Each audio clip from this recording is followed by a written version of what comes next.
Assalamualaikum, hörmətli qarindaşlar. Şərq Türkistan sürgündə hökuməti televiziyasının xəbərlər proqramısında görüşənlərni qızğın qarşı alırız. Wall ko'chasi jurnali 13 yanvar kuni Rossiya, Xitoy va imperiya taklifi sarlavhalik bir maqola e'lon qilgan bo'lib, maqolada Amerika, Tayvan va Ukrainaga bo'lgan jahongirlikka qarshi turish sisqini saqlab qolishi kerak. Ziyolilar G'arbni jahongirlikning merosi deb ayblaydi, ammo bugungi imperializm Sharqda Rossiya bilan Xitoy, Romanov va Ching sulolasining meroslari bo'lgan Ukraina va Tayvanni ayrim-ayrim holda o'zlarining tarixiy imperiyasining eng yangi nusxasi sifatida iste'mol qilishni qaror qildi. Texnika imperiya jo'grafiyasi uchun ilib berilgan bu kurashni texnik kuchaytirdi.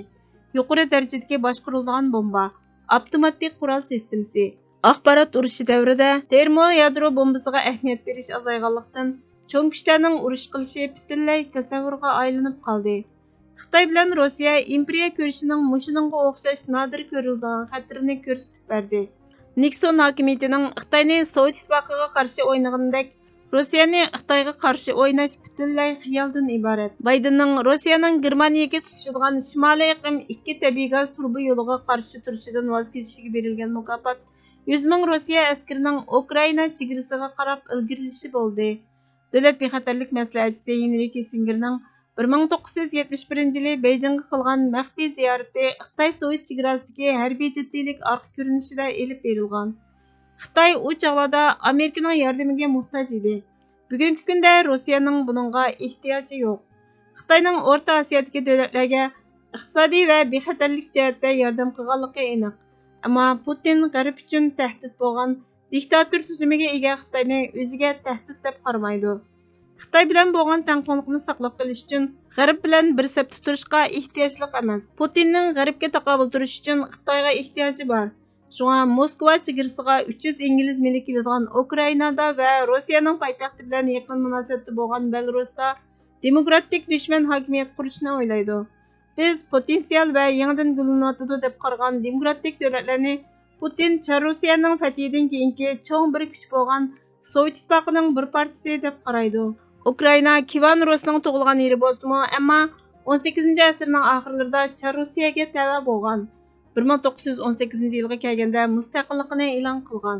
Putinning maqsadi sobiq Sovet ittifoqini asliga keltirishli bo'lmasdan yana O'rta va Sharqiy Yevropaning har qaysi joylarida burunqi Varshava shartnomasining chegarasiga yaqin bo'lgan ta'sir kuchiga ega rayon barpo qilishdan iborat.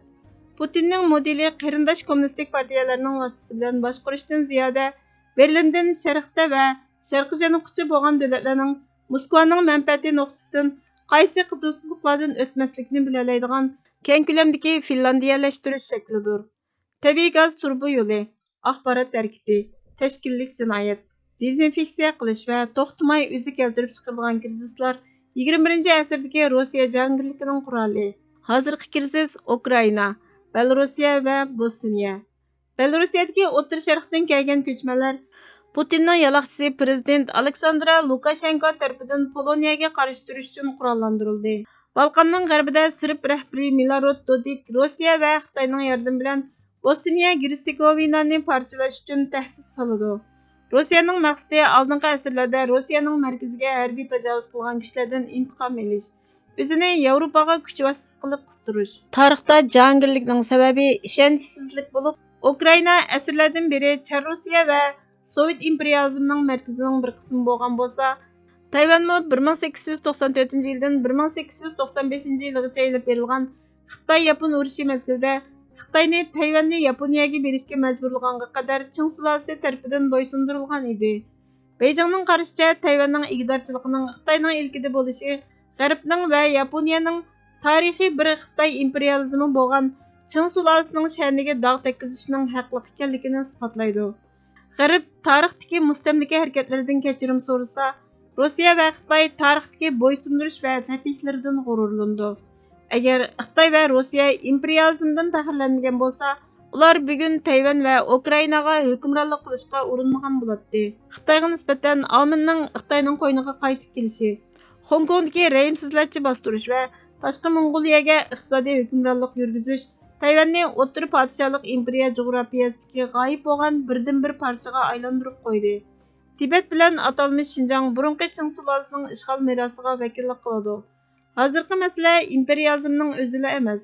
Rossiya va Xitoyning hukmronligini davomliq belgilaydigan imperializm bilan Leninning metodi bo'yicha kontrol qilishni birlashtirish masalasi. Amerikaning hozirgi holatga o'tishdan boshqa amali yo'q. Ya'ni u bu ikki imperiyani mag'lub qilish va hatto og'ir darajada buzg'unchilikqa uchratishining keragi yo'q. Ammo u cho'qim ularning olg'a ilgarilishiga qarshi turishi kerak. Ukraina mustaqil va demokratik bo'lsa, Shimoliy Atlantik ahdi tashkiloti yoki Yevropa ittifoqiga kirmaydi. Tayvan Xitoyga tava bo'lmasa, mustaqillik jakarlashining hojati yo'q. Bu Amerikaning qimmat qarashi va amerikaliklarning chet elning qurolliq aralashishiga bo'lgan ehtiyotkorligiga vakillik qilishdagi axloqini tushundirdi. Sovet ittifoqi o'zligidan parchalandi. Shuni esimizda tutishimiz kerakki, Rossiya bilan Xitoyning ichki qismidagi jiddiylik garchi biznikiga solishtirganda aniqsiz bo'lishiga qaramay, sal qaralmasligi amaliyotda tajovuzchilikni oshirishga yordamchi bo'ladi deyildi. Xitoyning irqiy qirg'inchiligidan qochib Amerikaga kelgan Uyg'urlar Amerikada uzun vaqt panohlanish iltimosining tasdiqlanishini kutadi. Ularning Sharq Turkistondagi oilasi Xitoyning jazo lagerlari va turmalarida og'ir zulm, shundaqla chekidan oshgan besimga duchor bo'ladi. Amerika garchi Xitoyning Sharq Turkistonda yurgizayotgan irqiy qirg'inchilikni e'tirof qilgan, majburiy emgakning oldini olish qonun loyihasini tasdiqlagan, Xitoyda o'tkaziladigan Beijing qishloq olimpik tantarbiya musobaqasini diplomatik boykot qilgan bo'lsa-mu, ammo ko'chmalarga yordam bermasligi masxara temasiga aylanib qoldi. Syracuse universiteti tayyorlagan hukumat sonliq ma'lumotlarga qaraganda, hozir 667 ming nafardan ortiq odam panohlanish delosida sudning qarab chiqishini saqlayotdi. O'rtacha saqlash vaqti 1621 kun, ya'ni 4,5 yilga yaqin. Qisman parlament a'zolari Amerika ko'chmanlar sistemasidagi Uyg'urlarga texnik qulaylik yaratishning yo'llarini tekshirdi. Bultur 4-oyda Marco Rubio, Dal va Chris Coons qatorliqlar o'tirg'a qo'ygan bir qonun loyihasi Uyg'urlarni Amerikadagi musofirlarni oldin bir taraf qilish salohiyatiga ega qiladi. Qandoqla bo'lmasin, bu qonun Amerikadagi Uyg'urlarni panohlik tilash orqali mangulik qo'g'dashni talab qilib boqolmay, balki chet eldagi yordam talab qilgan Uyg'urlarni nishon qiladi. Musofirlar va panohlik tilaguvchilarga o'xshash huquq beriladi. Musofirlar Amerikadan boshqa joylarda o'zining o'rnini izlaydi. Panohlik tilaguvchilar buni Amerika chegarasida yoki davlat ichida izlaydi. Amerikadan yordam so'raydigan Uyg'urlarning ko'pinchisi Xitoydan bevosita kelmagan. Shunga butunlay o'xshamagan to'solg'ularga duch kelgan. Amerika fuqarolar va ko'chmanlar mulozimat shirkati bayonotida barliq siyosat va mashg'ulotni yaxshilashga va'da berish orqali saqlanayotgan delolarning sonini, shundaqla kutish vaqtini qisqartishni xohlaydiganligini bildirdi. Sharq Turkiston Milliy Uyg'unish Tashkiloti Amerika Qo'shma Shtati fuqaro va ko'chmanlik ishxonasining ishg'ol qilingan Sharq Turkistondagi Xitoyning irqiy qirg'inchiligidan qochib chiqqan Uyg'ur va boshqa turkiy millatlarning panohlik iltimoslarini tasdiqlashini tezlatishni talab qilamiz. Amerika Tashqi ishlar ministrligi, Nupus, musofirlar va ko'chmanlar idorasini Sharq Turkistonliklar uchun oldin ola 2 belgilamani yo'lga qo'yishga chaqiriq qilamiz dedi. Bizning qilishga tegishli zarur ishimiz dushman bilan kurash qilishdir. Bu hammamizga farz bo'ldi. Kavkaziyaning hurriyati uchun eng oxirgi o'q, eng oxirgi qilich, hatto eng oxirgi bilak bilan urushmagan kofirdir. Kufr va xiyonatning jazosi marhamatsizlik va o'limdir deydi Kavkaz qahramoni Sheyx Shamil. Sharq Turkistonning vaziyati allburunlar buni taqozo qiladi. Biz vatanimizning mustaqillik uchun haqiqiy niyat bilan kurash qilishda baklik kechikdik. Bu dushmanning kuchayishini qulaylik bilan ta'minladi. Jarohat yengil vaqtda davolab saqaytmoq qulay bo'ladi. Biz talay vaqtlarni nafsimizning, nom shuhratimizning, hasad va kibrimizning kayniga kirib ma'nosiz o'tkazib o'tdik. Biz buni yana davomlashtirsak, buning badalini oxiratda og'ir to'laymiz. Hilmo niyatimizni to'g'rilab, mustaqillik uchun kurash qilsak, Allohning kechirimiga, yordamiga erisha oladiganligimizdan qilchimi shak yo'q.